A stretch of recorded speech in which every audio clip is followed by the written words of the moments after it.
Vamos abrir a palavra de Deus no livro de Gênesis. Nós vamos ler o capítulo 14. Diz assim a palavra de Deus, e eu espero que você a acompanhe com atenção.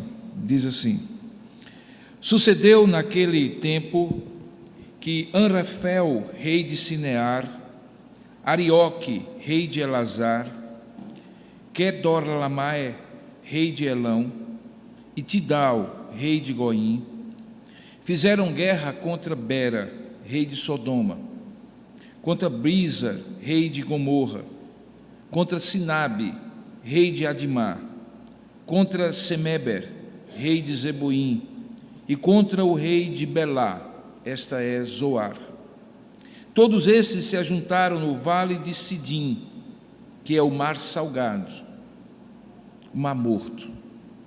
12 anos serviram a Quedorlaomer, porém no 13º eles se rebelaram. Ao 14º ano veio Quedorlaomer e os reis que estavam com ele, e feriram aos Refaíns em Asterote Carnaim, e aos Uzins em Ram, e aos Emins em Savé Kiriataim, e aos Oreus no seu monte Seir, até El-Parã, que está junto ao deserto. De volta passaram em En-Mispate, que é Cádiz, e feriram toda a terra dos amalequitas e dos amorreus, que habitavam em Azazon-Tamar. Então saíram os reis de Sodoma, de Gomorra, de Adimá, de Zeboim e de Belá, esta é Zoar, e se ordenaram e levantaram batalha contra eles no vale de Sidim, contra Quedorlaomer, rei de Elão, contra Tidal, rei de Goim, contra Anrafel, rei de Sinear, contra Arioque, rei de Elazar, 4 reis contra 5 reis. Ora, o vale de Sidim estava cheio de poços de betume. Os reis de Sodoma e de Gomorra fugiram. Alguns caíram neles, nos poços de betume, e os restantes fugiram para os montes, ou para um monte. Tomaram, pois, todos os bens de Sodoma e de Gomorra, e de todo o seu mandimento, e se foram. Apossaram-se também de Ló, filho do irmão de Abraão, que morava em Sodoma, e dos seus bens, e partiram. Porém veio um que escapara, e o contou a Abrão, o hebreu. Este habitava junto dos carvalhais de Manre, o amorreu, irmão de Escol e de Aner, os quais eram aliados de Abrão. Ouvindo Abrão que seu sobrinho estava preso, fez sair 318 homens, dos mais capazes, nascidos em sua casa, e os perseguiu até Dan. E repartidos contra eles de noite, ele e os seus homens, feriu-os e os perseguiu até Obá, que fica à esquerda de Damasco. Trouxe de novo todos os bens, e também a Ló, o seu sobrinho, os bens dele, e ainda as mulheres e o gado, e o povo. Após voltar Abrão de ferir a Quedorlaomer e aos reis que estavam com ele, saiu-lhe ao encontro o rei de Sodoma, no vale do Savé, que é o vale do rei. Melquisedeque, rei de Salém, trouxe pão e vinho. Ele era sacerdote do Deus Altíssimo. Abençoou ele a Abrão e disse: bendito seja Abrão pelo Deus Altíssimo, que possui os céus e a terra, e bendito seja o Deus Altíssimo, que entregou os teus adversários nas tuas mãos, e de tudo lhe deu o dízimo. Então disse o rei de Sodoma a Abrão: dá-me as pessoas, e os bens ficarão contigo. Mas Abrão lhe disse: levanto a mão ao Senhor, o Deus Altíssimo, o que possuis os céus e a terra, e juro que nada tomarei de tudo o que te pertence, nem um fio, nem uma correia de sandália, para que não digas: eu enriqueci a Abrão. Nada quero para mim, senão o que os rapazes comeram, e a parte que toca aos homens, Anel, Escol e Manre, que foram comigo, estes que tomem o seu quinhão. Que Deus abençoe a sua palavra lida. Amém. Podemos sentar, irmãos. Hoje nós vamos refletir, tanto pela manhã como à noite, sobre a graça do recomeço. Talvez pareça estranho para um início do ano já falar-se em recomeço. É porque, na verdade, nós não estamos falando de recomeço do ponto de vista cronológico, mas talvez do ponto de vista existencial e espiritual, algo que acontece em contínuo e que não obedece ao calendário. Para a gente entender o que significa a graça do recomeço, no entanto, é preciso que hoje pela manhã a gente entenda sobre o poder da destruição. Porque é impossível você usufruir da graça do recomeço sem compreender o poder da destruição.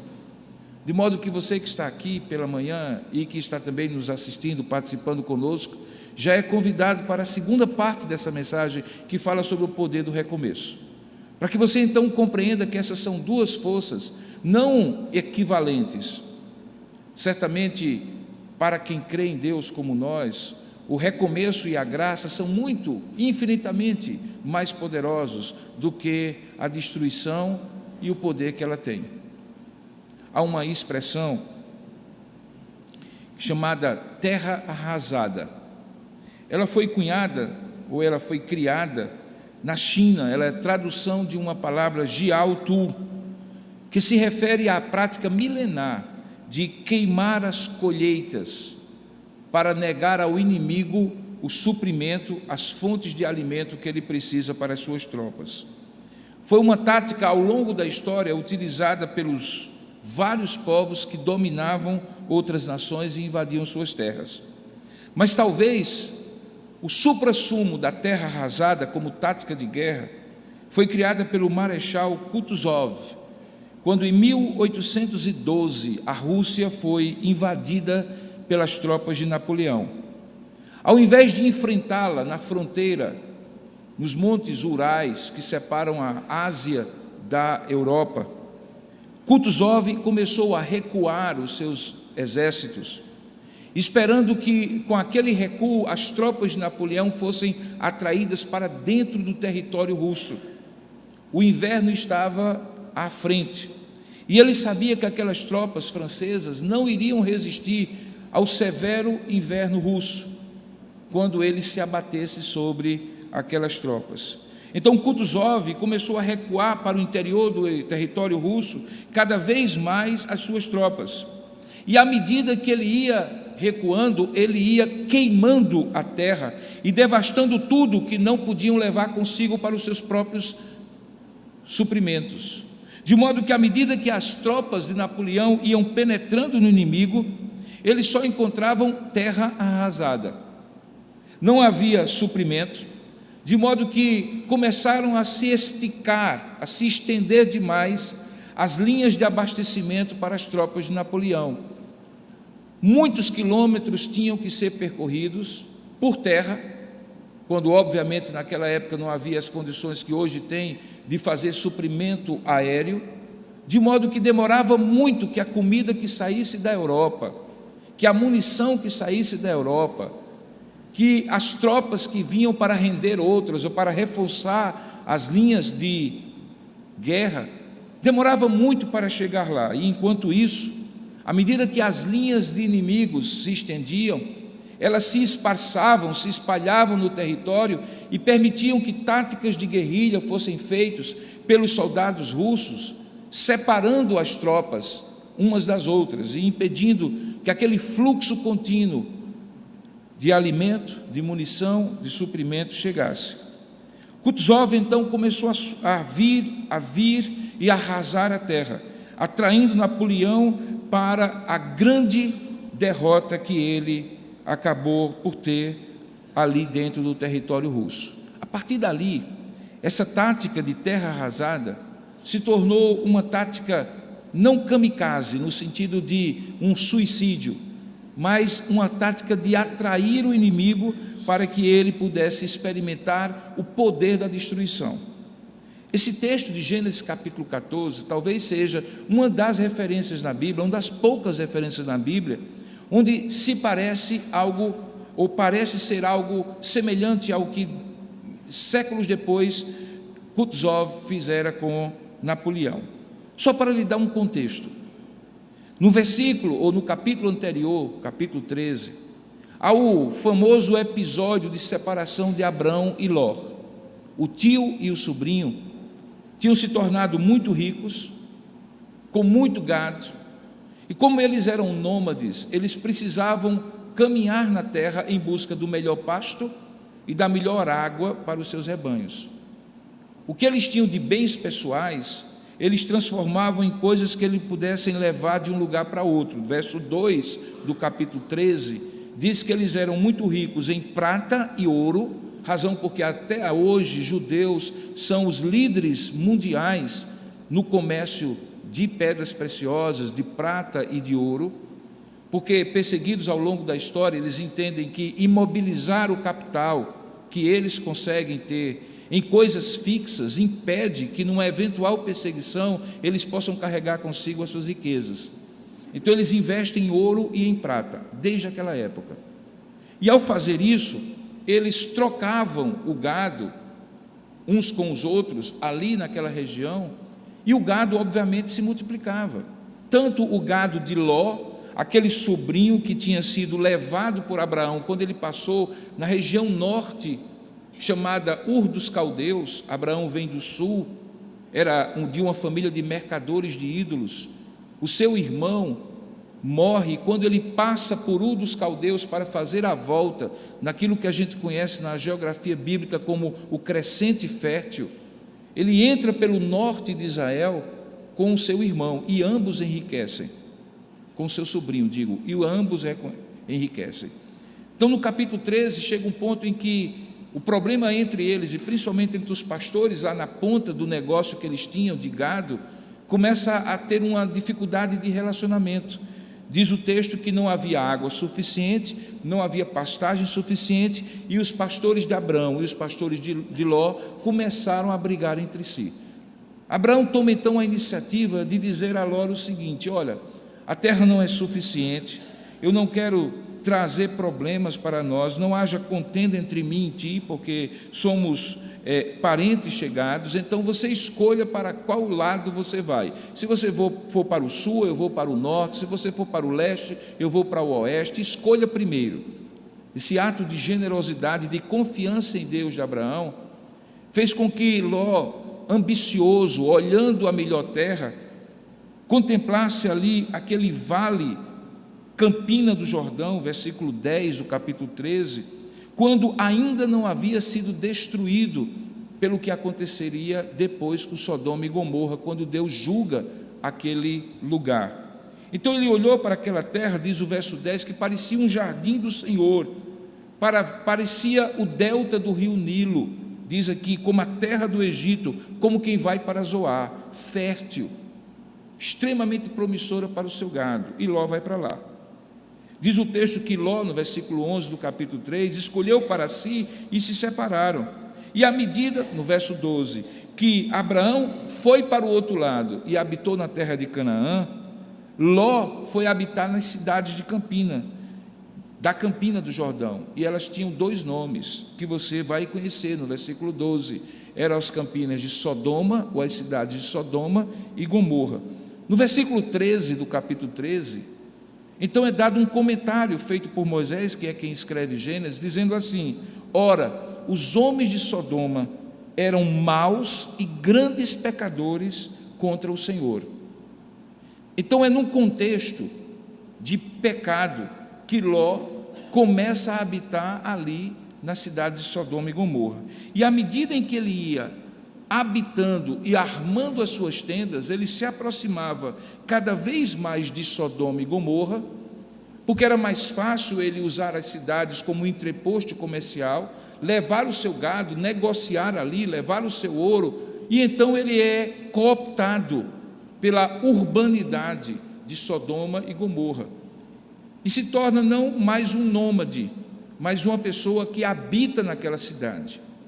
E à medida que ele habita naquela cidade, aquele contexto cultural, social e principalmente espiritual começa a influenciá-lo. Depois, quando Deus vai julgar aquelas duas cidades, ele chega a dizer assim, que ele haveria de poupar depois da intercessão que Abraão faz em favor do seu sobrinho, porém aquela terra seria destruída e que Ló deveria sair dela. Quando Ló vai convencer os moradores da terra e a sua própria família daquele eminente juízo, eles nem dão mais crédito a Ló, porque Ló tinha se tornado alguém absolutamente destituído de qualquer autoridade espiritual. Ele tinha se misturado tanto com o pecado que ele tinha se tornado pecaminoso tanto quanto os outros, e ele foi salvo exclusivamente pela graça, diga-se de passagem. Quando chega então no capítulo 14, antes disso acontecer, o texto que nós lemos, a narrativa de Gênesis faz uma espécie de parêntese e vai contar uma história de uma guerra entre 5 reis contra 4 reis. Não tente decorar os nomes, até hoje eu não sei decorá-los. Então não tente. Você parece que está diante de um capítulo de Senhor dos Anéis. Tal é a quantidade de nomes estranhos que esse capítulo tem. Mas qual é a essência desse capítulo?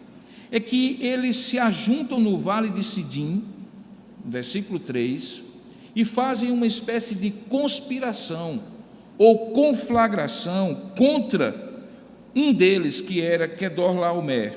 Veja no verso 4, que diz que 12 anos, aqueles reis que são descritos no versículo 1 e 2, se rebelam contra o domínio desse rei, que era rei de Elão, que tinham servido por 12 anos, e no 13º eles se rebelam.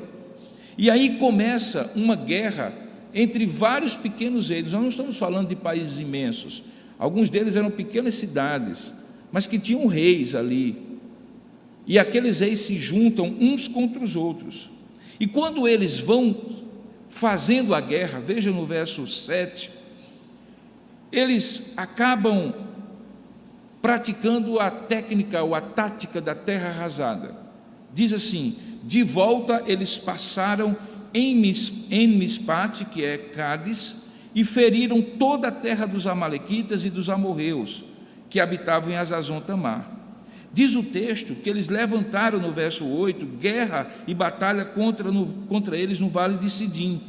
E quando chega no versículo 10, aquele vale de Sidim, que era cheio de poços de betume, alguns dizem que esse betume, que é chamado betume, na verdade era petróleo, havia petróleo que aflorava a terra aí, razão porque alguns dizem que quando Deus destrói Sodoma e Gomorra, o que acontece basicamente é que Deus permite que de dentro da terra aquela erupção vulcânica venha à superfície e pega fogo e destrói tudo ali, porque era uma região com muito petróleo aflorando a terra. Depois se torna numa região tão baixa que dá origem ao que nós chamamos de Mar Morto, a maior depressão da superfície terrestre. O fato é que quando eles começam a fazer isso, os reis de Sodoma, verso 10, e de Gomorra fogem, e alguns caem neles e os restantes fogem para o monte. E aí no versículo 11 eles praticam o despojo, que é tomar todos os bens de Sodoma e de Gomorra e todo o seu mantimento, e eles então se vão.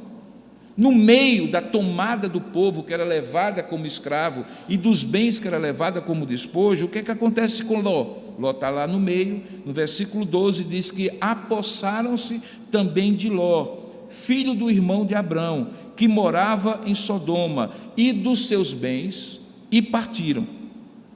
Um deles escapa, e então conta a Abrão, que estava lá em Canaã, que já tinha se separado do seu sobrinho, e que em tese deveria dizer assim: o que é que eu tenho a ver com isso? Foi a escolha dele ir para Sodoma e Gomorra.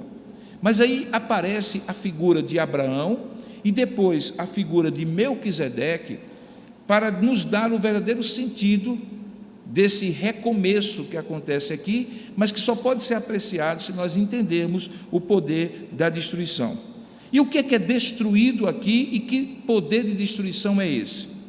Aparentemente era o poder simplesmente de que os bens materiais foram despojados, mas é mais do que isso. Se você olhar direitinho no verso 13, diz que um veio que escapara e contou a Abraão o hebreu, Este habitava junto dos carvalhais de Mamre, o amorreu, irmão de Escol e de Ané, os quais eram aliados de Abraão.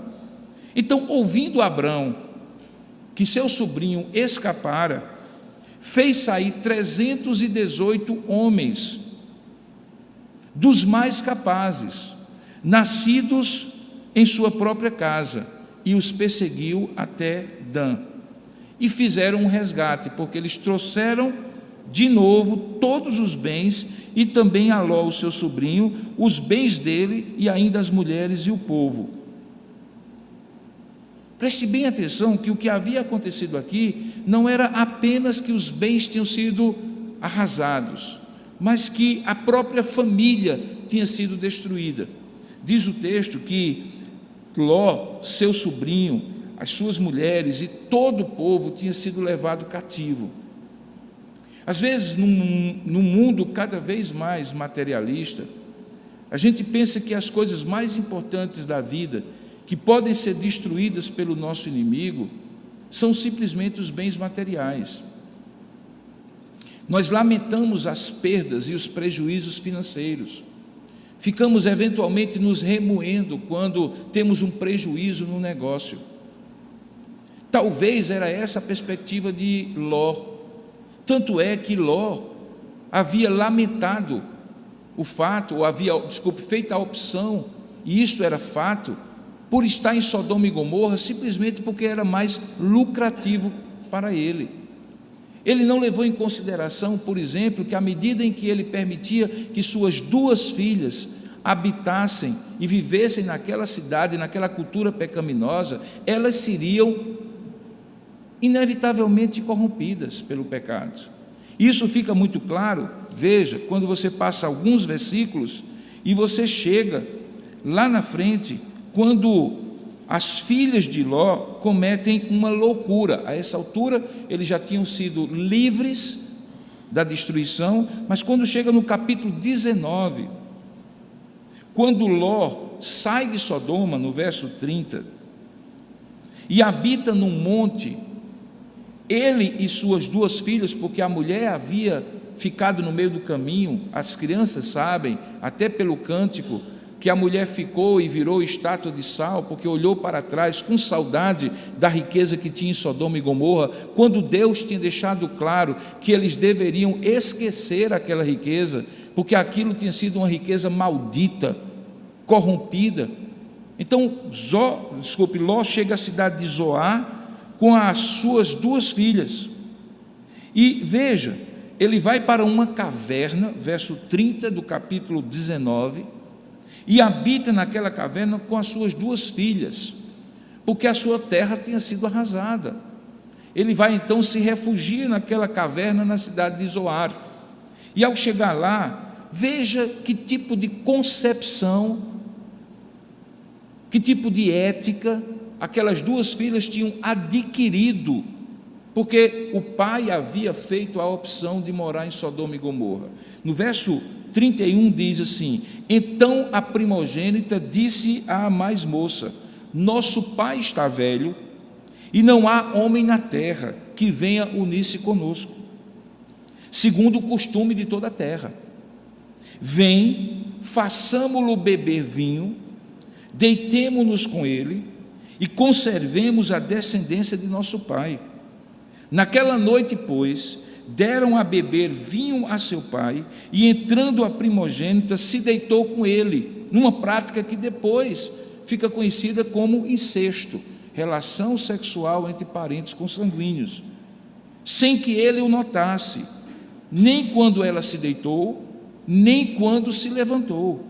Continue comigo no verso 34. No dia seguinte, disse a primogênita mais nova: deitei-me ontem à noite com meu pai, demos-lhe a beber vinho também essa noite, e agora é a tua vez, entra e deita-te com ele, para que preservemos a descendência de nosso pai. E de novo, pois, deram naquela noite a beber vinho a seu pai, e entrando agora mais nova, se deitou com ele, sem que ele o notasse, estava bêbado, nem quando ela se deitou, nem quando se levantou. E assim as duas filhas de Ló conceberam do próprio pai.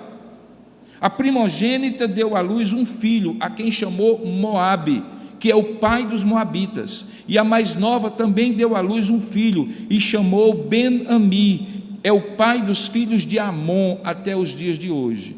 Se você ler o restante de todo o Antigo Testamento, você vai entender as consequências do poder de uma destruição, que não é apenas material, mas que fragmenta e esgarça e disfuncionaliza uma família.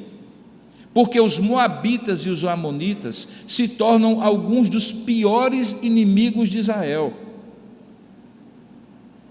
Eles eram semitas, descendentes daquela família, porém eles tinham uma visão da vida e de Deus completamente distante e diferente do povo de Deus, dos hebreus. Eles vão se constituir em inimigos que Israel vai ter que combater vários momentos da sua história. Eles vão influenciar culturalmente as franjas da sociedade judaica todas as vezes que havia contato entre essas duas culturas. E tudo isso, meus queridos irmãos, por causa do poder da destruição, que não toca apenas bens materiais, mas destrói famílias, destrói valores, esgarça o tecido social, porque é assim que acontece. Apesar disso, Abraão, ao ouvir, voltando agora no capítulo 14, verso 14, que o seu sobrinho estava preso, ele fez sair 318 homens dos mais capazes, nascidos em sua casa, e perseguiu aqueles que tinham tomado o seu sobrinho, os seus bens e o povo de Sodoma como cativo e como despojo, até a cidade de Dan. E repartiu, diz o versículo 15, entre eles de noite, e fez uma emboscada, uma guerrilha contra eles, e trouxe de novo, e preste bem atenção, pela ordem crescente de importância, o que é que Abraão traz de volta? Verso 16. Ele traz de novo os bens, que não era outra coisa senão a prata, o ouro e eventualmente os rebanhos, porque era essa a riqueza que Ló tinha, Abraão também, como eu acabei de explicar. Primeiramente isso, mas não somente isso, mais do que isso, ele trouxe as mulheres e o povo que tinham sido levados cativos. O que me chama a atenção é que esse poder destrutivo, no entanto, encontrou-se com uma graça de recomeço. E veja bem, ao mesmo tempo que aquele episódio era um episódio bélico, de guerra, mas também tinha uma história, como eu costumo dizer, uma meta-história, uma história que interpenetra a narrativa bíblica e que conta uma outra história espiritual mais importante, por isso que ela está inspirada e registrada aqui. Porque, obviamente, esse não foi o único episódio de guerra na vida de Abraão e na vida de Ló, mas porque esse foi inspirado por Deus para ser registrado, para numa manhã de domingo como essa, 26 de janeiro de 2020, nós tenhamos a oportunidade de aprender com ela. Porque ao mesmo tempo que tem uma história acontecendo, tem uma meta-história interpenetrando, que é a história da salvação. E a história da salvação é a história da graça do recomeço, anulando o poder da destruição.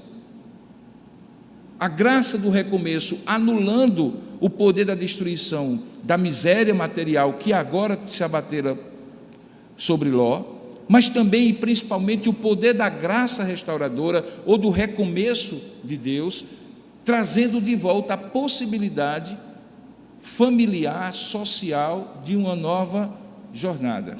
E isso acontece a partir de um encontro. E esse é o misterioso e maravilhoso encontro de Melquisedeque com Abraão.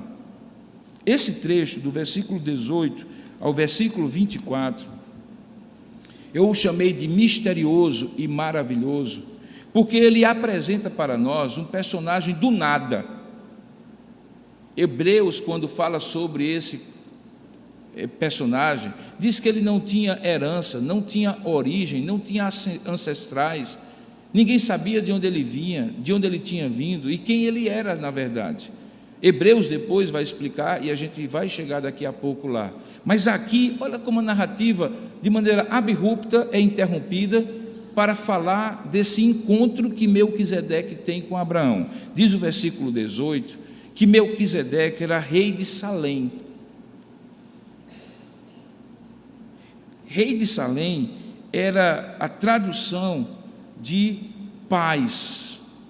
Salém, ela advém da palavra hebraica shalom, paz, mas também tem uma raiz relacionada à justiça, daí porque sempre você vai encontrar esse binômio, justiça e paz, paz e justiça. Salém traz a Abraão, diz o texto no versículo 18, pão e vinho, e acerca dele é dito simplesmente uma coisa: ele era sacerdote do Deus Altíssimo. Ele traz pão e vinho, e ele era sacerdote do Deus Altíssimo. E aqui é apresentado o que acontece naquele encontro. Diz que no verso 19, e preste bem atenção, quem abençoa a quem, e quem retribui com essa bênção um ato de consagração a quem. No verso 19 diz que abençoou Melquisedeque a Abraão e disse assim: bendito seja Abraão pelo Deus Altíssimo, que possui os céus e a terra, e bendito seja o Deus Altíssimo, que entregou os teus adversários nas tuas mãos. A bênção de Melquisedeque estava relacionada à guerra que acabara de ser travada. Portanto, em outras palavras, a bênção de Melquisedeque era a expressão da graça do recomeço e da bênção de Deus a Abraão para anular o poder da destruição que a guerra tinha feito sobre Ló e sobre todos aqueles que Abraão tinha resgatado com aqueles 318 homens. Diz o texto que, em resposta àquela graça, a última linha, diz que e de tudo lhe deu Abraão o dízimo.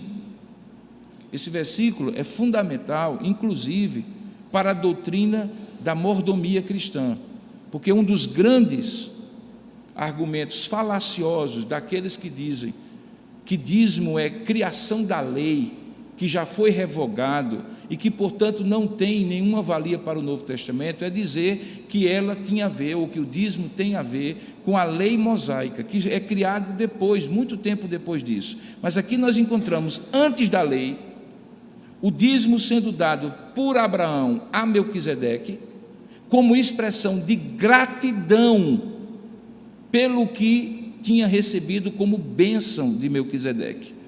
Exatamente a mesma essência que embasa toda a doutrina da mordomia, de que tudo que nós temos, o melhor do nosso tempo, o melhor do nosso talento e o melhor do nosso tesouro, não é uma prescrição legalista, nem para ser usado como barganha. Eu dou e por isso Deus me abençoa.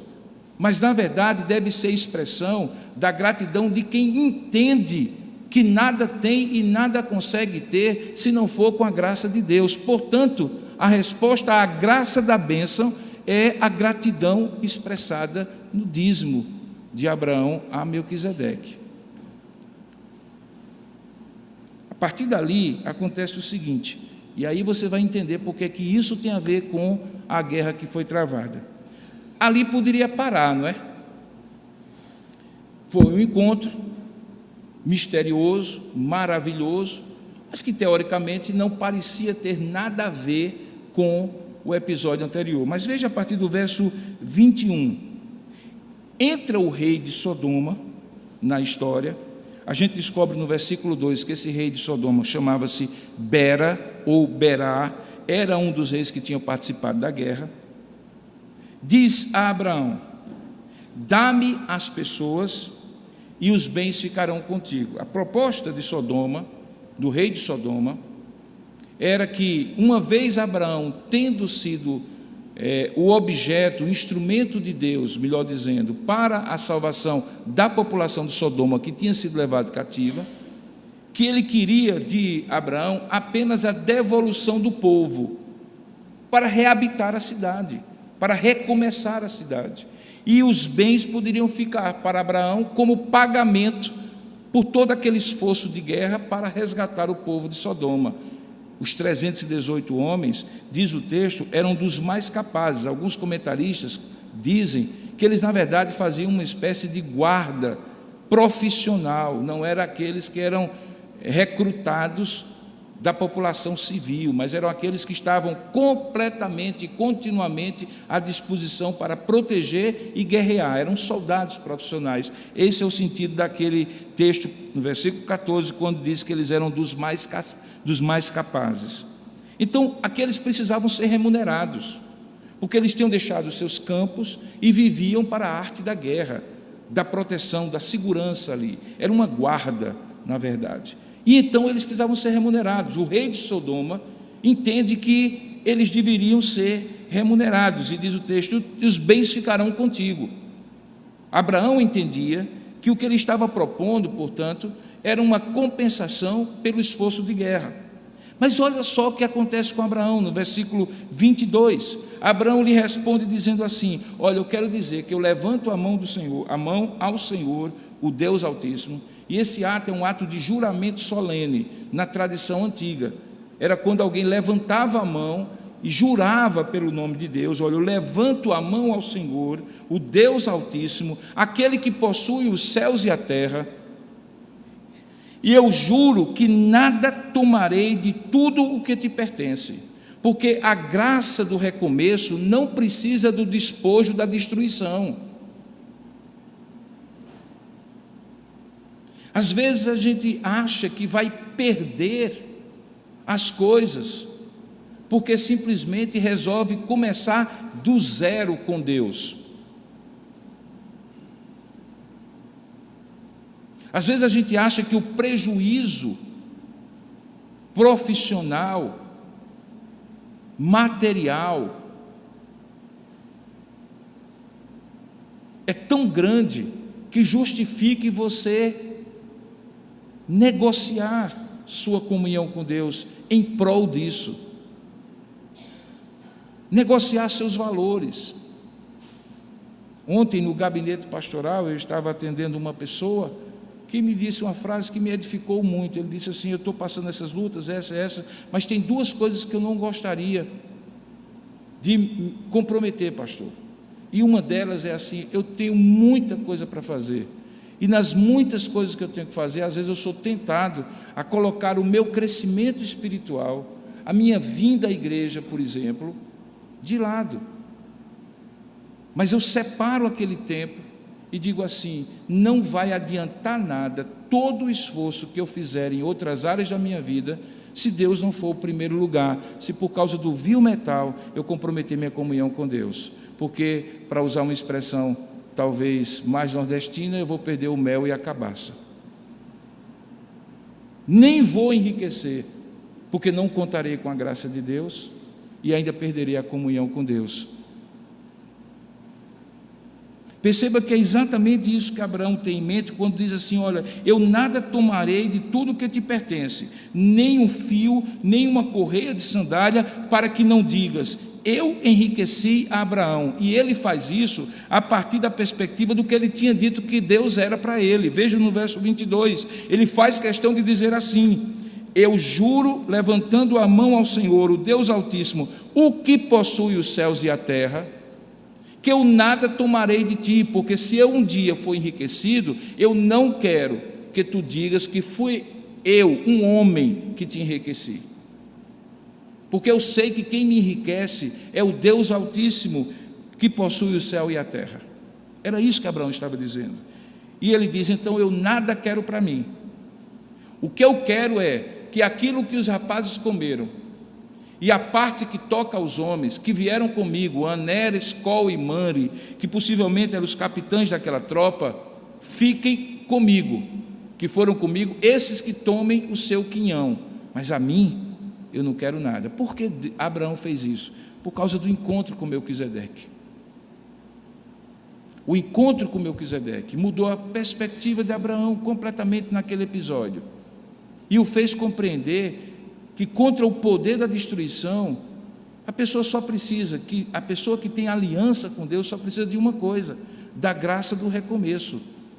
Porque Deus lhe concedendo essa graça, ele terá força, ele terá saúde, ele terá capacidade, ele terá inteligência, ele terá o guiar de Deus para fazer todas as coisas prosperarem, tanto do ponto de vista material, quanto do ponto de vista familiar, quanto do ponto de vista espiritual.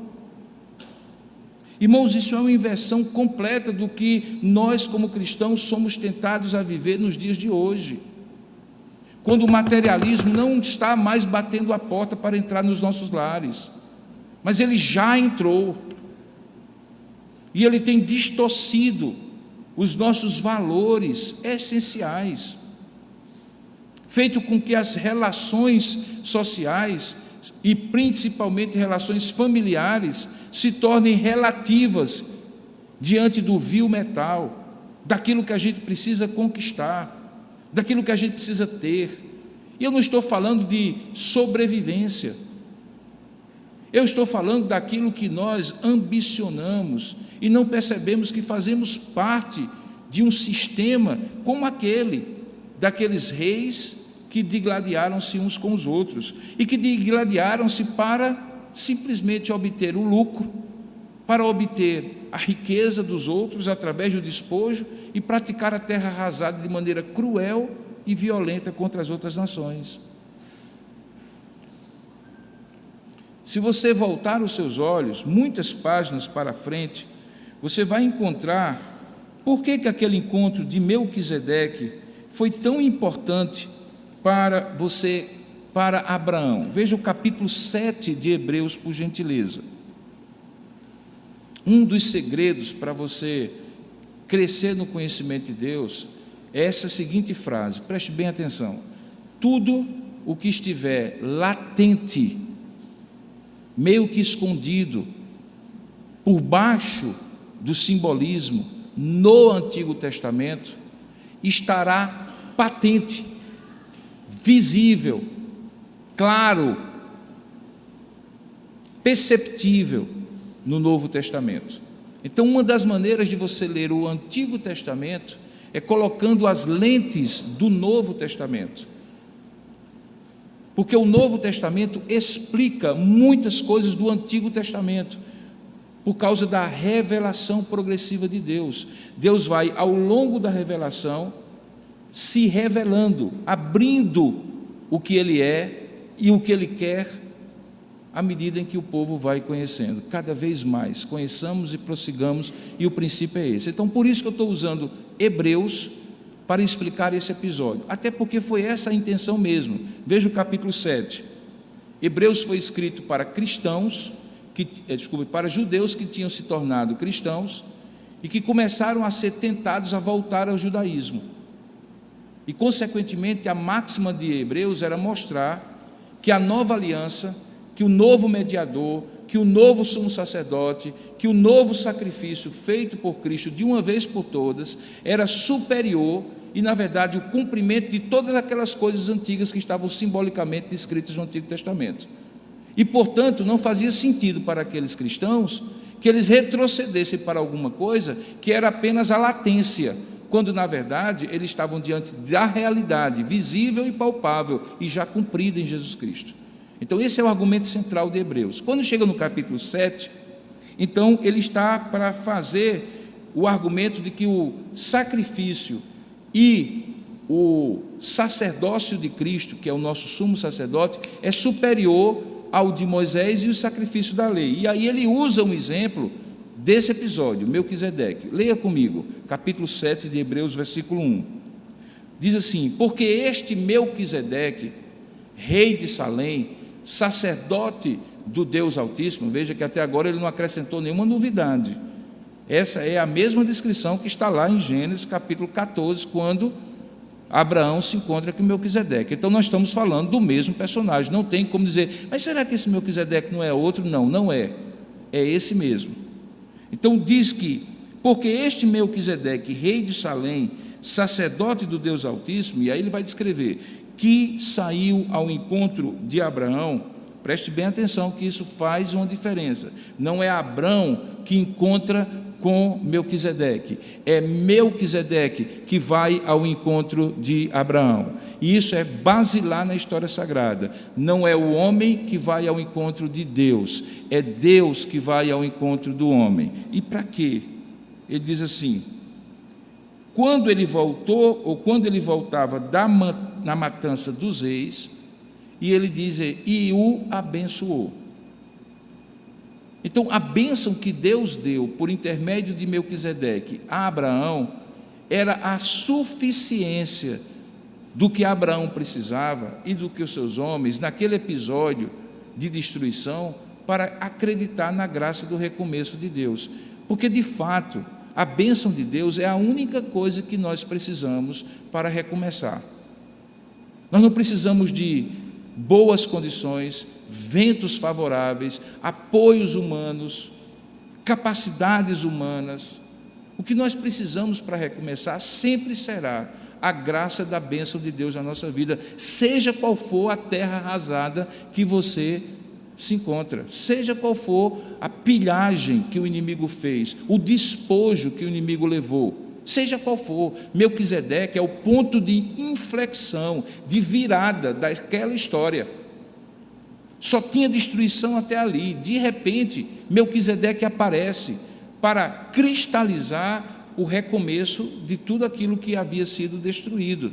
E começa por Abraão, porque Abraão era, naquele momento, o objeto da aliança, não o agente, mas o recipiente da aliança que Deus tinha feito. Porque no capítulo 12, ele tira Abraão e diz assim: sai da tua terra, da tua parentela, para uma terra que eu te mostrarei, que terra que mana leite e mel. Tu serás uma bênção. Todos aqueles que te abençoarem serão abençoados, e todos aqueles que te amaldiçoarem serão amaldiçoados. Ele era o mediador de uma nova aliança, a mesma aliança que havia feito com Noé, que Deus havia feito com Noé. É a mesma aliança, de alguma forma repetida, sempre com o mesmo padrão. Há um rei, há um mediador e há uma aliança envolvida. O mediador aqui era Abraão, ele seria bênção para todos aqueles que estavam ali. O rei não é outro, senão o próprio Deus, e nós vamos entender qual era o papel de Melquisedeque aqui, porque diz o texto que, quando ele o abençoou, verso 2 de Hebreus capítulo 7, Deus para ele, também Abraão separou o dízimo de tudo,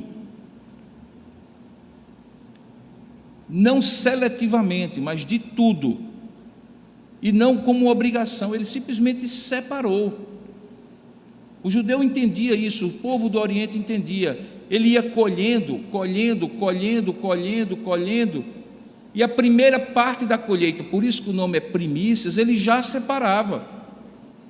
Ele está passando ali a foice na cega, e aí ele sabe que ali tem 10 metros de campo por 10, tem 100 metros quadrados ali, e então ele sabe que ele vai ter que tirar 10 metros quadrados. Então os primeiros 10 metros quadrados que ele separa, ele já chama o servo e diz: aqui separa, porque isso aqui é de Deus. Novamente a bênção, ou a teologia da mordomia, está posta, primeiro de Deus, porque foi Deus que primeiro me deu. Todas as vezes que a gente deixa o de Deus por último, mesmo que a gente dê, a gente não está compreendendo qual é o princípio. O princípio é: eu reconheço que nada teria se Deus não me desse, e portanto eu separo o primeiro dele. Depois eu vou crer que os 90% que vão sobrar serão mais suficientes do que os 100 se eu não der primeiro a Deus. Era essa a ideia, o princípio era esse. Eles faziam isso com tudo, e Deus simplesmente usou esse princípio para mostrar para eles a mordomia de que tudo pertencia a Ele, e que Deus haveria de ser louvado e glorificado por essa consagração. Veja que quando ele diz isso no versículo 2, ele abre um parêntese e aí vai explicar o significado do nome de Melquisedeque, que eu já mencionei para vocês, porque diz assim: primeiramente se interpreta rei de justiça, mas também é rei de Salém, ou seja, rei da paz, porque não existe paz sem justiça, e não existe justiça que não desague em paz. Isso tanto com Deus, quanto nas relações horizontais. Justiça aqui não deve ser interpretada primeiramente entre pessoas. Toda justiça, primeiramente, precisa estar adequada entre Deus e o homem. Por isso que nós somos justificados, diz Efésios capítulo 2, e depois de termos sido justificados, somos levados a praticar obras de justiça para as quais Deus já nos preparou de antemão. Então, a justiça dos relacionamentos é decorrente da justiça do relacionamento com Deus e o homem. Se está tudo ok aqui, eu consigo estar tudo ok lateralmente ou horizontalmente. Então ele diz, olha só, esse Melquisedeque, ele não tinha pai conhecido, verso 3, ele não tinha mãe conhecida, verso 3, sem genealogia, que não teve princípio de dias, nem fim de existência. Entretanto, feito semelhante ao Filho de Deus, permanece sacerdote perpetuamente. A tese que o escritor aos Hebreus, inspirado por Deus, defende é que Melquisedeque seria uma pré-encarnação de Cristo, aquilo que a gente chamaria de cristofania. No Antigo Testamento, em vários momentos, aquele personagem chamado o anjo do Senhor, não os anjos, mas o anjo do Senhor, são aparições de Cristo, a segunda pessoa da Trindade, antes dele se tornar encarnado no ventre da Virgem Maria e receber o nome de Jesus.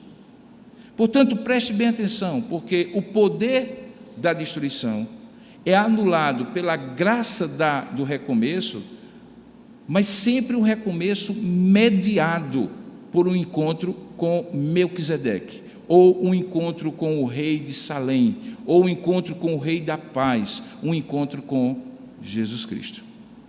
Não existe recomeço sem Jesus Cristo.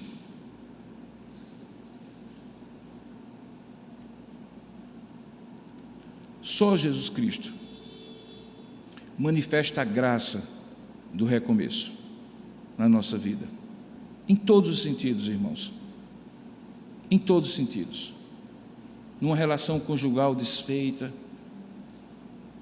numa desarmonia entre pais e filhos, numa destruição física, financeira, profissional, material,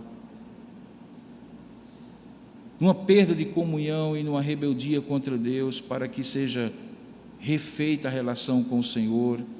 Em tudo e absolutamente tudo, para o cristão, só existe um meio de recomeço, um meio gracioso de recomeço. E esse meio gracioso de recomeço é Jesus Cristo. Toda essa história de Gênesis capítulo 14, ela pode ser apenas como um fato histórico, mas ela está aqui não para ser lida como um fato histórico, embora ela seja um fato histórico, mas como mais um tijolinho da revelação de Deus, que ao longo do Antigo Testamento vai descortinando aquilo que Paulo diz que era o mistério que estivera oculto. E que mistério era esse? Que aquele homem caído e destruído pelo poder da destruição seria redimido, seria reconstruído. E ele agora começa a ver como no Antigo Testamento esse cenário vai se abrindo para que possa convergir lá na frente, exclusivamente para Jesus Cristo. Aquele que não tem princípio, aquele que não tem fim, aquele que não tem genealogia eterna, mas apenas humana, quando ele se encarna, mas que é rei de justiça e que é rei de paz.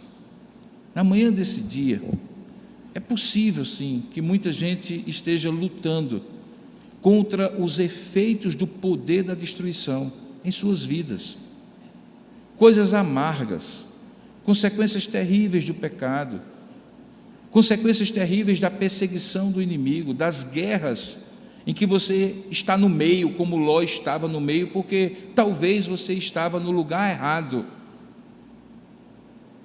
Não precisaria estar em Sodoma e Gomorra, e você proporcionou as condições para estar envolvido numa guerra que não era sua, e de repente você está ali no meio, e poderia ser simplesmente abandonado para sofrer as próprias consequências de suas escolhas. E ai de nós, irmãos, se esse Deus não fosse gracioso e dissesse assim: sofra as consequências de suas escolhas, porque nenhum de nós aqui escaparia. Todos nós aqui iríamos eventualmente ser destruídos completamente por esse poder da destruição. Mas eis que mesmo aqueles que, como Ló, nós demos as costas, podem ser usados por Deus, não apenas Abraão, mas principalmente o Melquisedeque, que está escondido nos detalhes da nossa vida, o próprio Jesus Cristo, que não nos deixa nos subjugar pelo poder da destruição, mas que manifesta a graça do recomeço, e aquele recomeço acontece. Se ele vai ser bem aproveitado ou não, é uma outra história. No caso de Abraão, foi bem aproveitado. Se você virar a página da sua Bíblia e encontrar o capítulo 15, você vai encontrar uma reafirmação da aliança que Deus tinha com Abraão. Mas logo depois, infelizmente, você também encontra que Ló não aprendeu aquela lição e acaba continuamente chafurdando no pecado de Sodoma e Gomorra. Quando Deus faz o que Ele tem que fazer, irmãos, quando Deus age, trazendo a bênção do recomeço, a graça do recomeço, ela precisa ser vivenciada continuamente, ela não pode ser esquecida. Ló esqueceu, depois deu no que deu. Abraão não. Abraão não esqueceu porque Deus tinha feito com Abraão uma aliança, e Ló era alguém que tinha acompanhado Abraão na aliança. Preste bem atenção nisso, porque isso aqui é importante. Você pode ser alguém como Ló, que acompanha aqueles que têm aliança com Deus, mas o poder do recomeço, ou melhor, a graça do recomeço, que anula o poder da destruição, não é para aqueles que acompanham os filhos da aliança, mas para aqueles que são os filhos da aliança. Eventualmente sobra dos filhos da aliança para abençoar aqueles que acompanham. Talvez um exemplo mais bonito é aquela história da mulher Ciro-fenícia, no Novo Testamento, quando Jesus queria um tempo de descanso e foi para a região de Tiro e Sidom, e ele diz ali que ele queria um tempo de retiro, mas o evangelista fala, e ele não pôde se esconder. E não pôde se esconder de quem? De uma mulher que tinha uma filha tão carente, que mesmo não sendo do filho da aliança de Deus, do povo de Deus, clamou a Jesus. E Jesus testou a fé dela quando disse assim: olha, não é bom tirar a comida dos filhos para dar aos cachorrinhos, porque era assim que os judeus chamavam os gentios. E aquela mulher, num ato de fé, disse: é verdade, Senhor, mas se sobrar pelo menos algumas migalhas dos filhos no chão debaixo da mesa, para que os cachorrinhos comam, eu quero ser esse que vai comer as migalhas. E Jesus então entendeu que aquela mulher, apesar de não ser Ciro-fenícia, apesar de não ser judia, apesar de ser Ciro-fenícia, apesar de estar acompanhando os filhos da aliança, naquele momento, pelo ato da fé, da confiança, da dependência completa em Jesus Cristo, foi retirada dentre aqueles que estavam longe, como diz Paulo, para os que estariam perto, dentre aqueles que estavam separados pelo muro da separação, para se tornar povo de Deus. E aquela mulher Ciro-fenícia está registrada na Bíblia como alguém que sai dos que estão nas aparas da graça para o centro da graça. Cada domingo, quando eu ministro para vocês, eu olho e digo assim: quando é que alguns vão sair da condição de acompanharem os filhos da aliança e receberem migalhas das bênçãos e dos livramentos que os filhos de Abraão eventualmente podem fazer em favor deles, para se tornarem realmente filhos da aliança? E poder dizer, como eu falo acerca das crianças, mas também falo acerca dos adultos. As crianças, eu digo assim, que um dia essa criança diga que a fé dos meus pais é a minha fé agora, porque isso significa submeter-se à aliança e receber a graça do recomeço. Mas a adultos eu digo assim: até quando você se contentará em receber os livramentos de Abraão, quando no meio da guerra você for livre? Veja, Ló não encontra com Melquisedeque.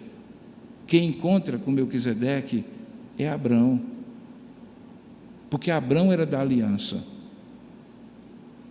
Está nas franjas da graça e receber as migalhas, quando poderia estar recebendo a graça da reconstrução por ser filho da aliança, é um desperdício de sua vida.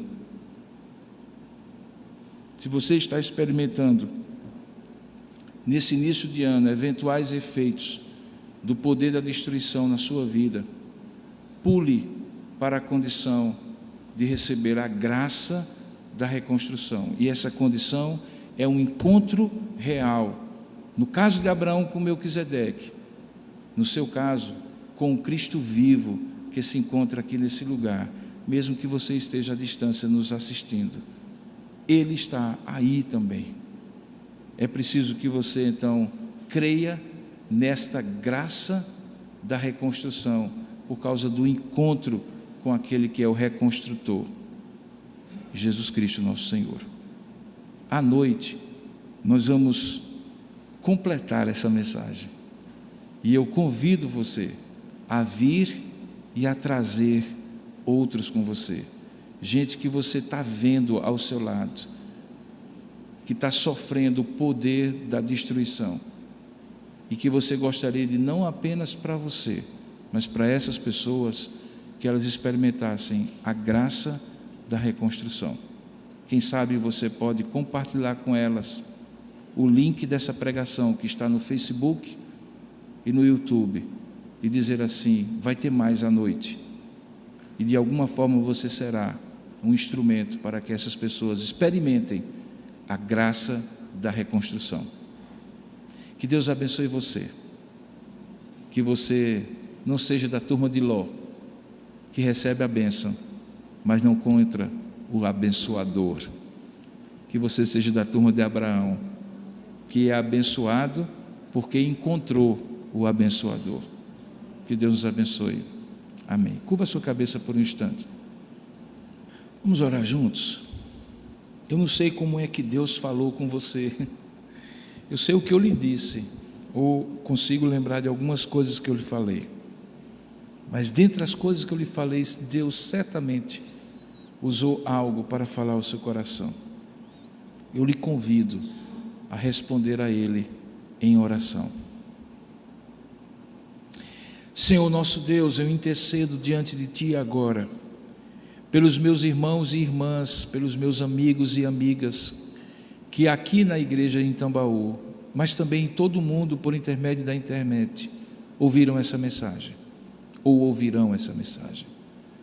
Ó Deus, para Ti que não tem limites no tempo, nem no Teu poder, onde e quando essa mensagem for ouvida, revolve a terra do coração de quem ouvi-la, para compreender, Senhor, que diante do poder da destruição, da vida material, das relações, da espiritualidade, da comunhão contigo e todos os efeitos danosos disso, que diante do poder da destruição só existe um antídoto, a graça da reconstrução, que passa pelo encontro real com Jesus Cristo, Teu Filho.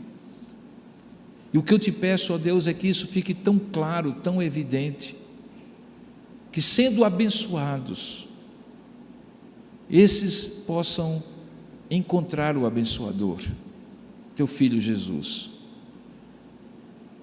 E se dentre esses existirem aqueles que já foram abençoados e que já encontraram o abençoador, possam consagrar as suas vidas, o melhor do seu tempo, do seu talento, do seu tesouro, como Abraão fez diante de Melquisedeque, como expressão de que as primícias são tuas, que o primeiro lugar é teu, que o primeiro lugar, a primeira paixão, a primeira energia, a primeira devoção, o primeiro dia da semana, as primeiras horas do dia,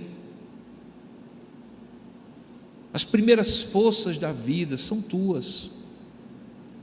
Dá essa bênção aos que precisam se tornar filhos de Abraão pela fé, mas também aos filhos de Abraão, para que não se tornem esquecedores, não lembrados, ouvintes apenas dessa verdade. Abençoa o teu povo aqui presente, e abençoa também os que estão ouvindo ou assistindo, onde quer que eles estiverem.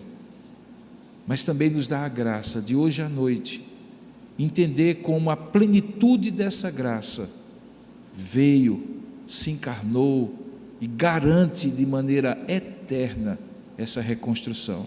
Faça isso, Pai. É o que nós oramos em nome e para a glória de Jesus. Amém, Pai. Deus nos abençoe, irmãos.